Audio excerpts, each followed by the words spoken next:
Hi hello welcome to மகா and Bharat channel. எல்லோரும் எப்படி இருக்கீங்க? எல்லோரும் நல்லா இருக்கீங்கன்னு நம்புகிறோம்.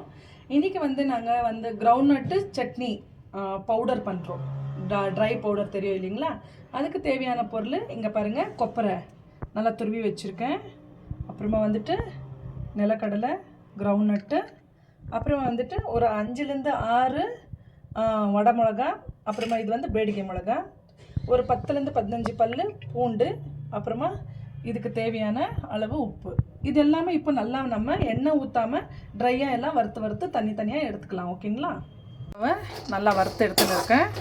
இதை எடுத்து ஒரு இதில் தட்டில் மாற்றிக்கலாம்.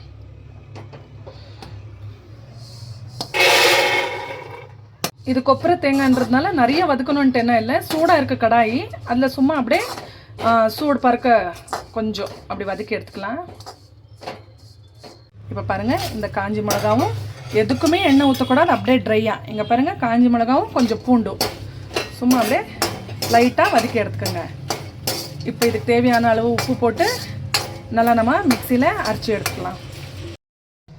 இங்கே பாருங்கள், கிரவுண்ட்நட் சட்னி பவுடரு ரெடி ஆகிடுச்சு.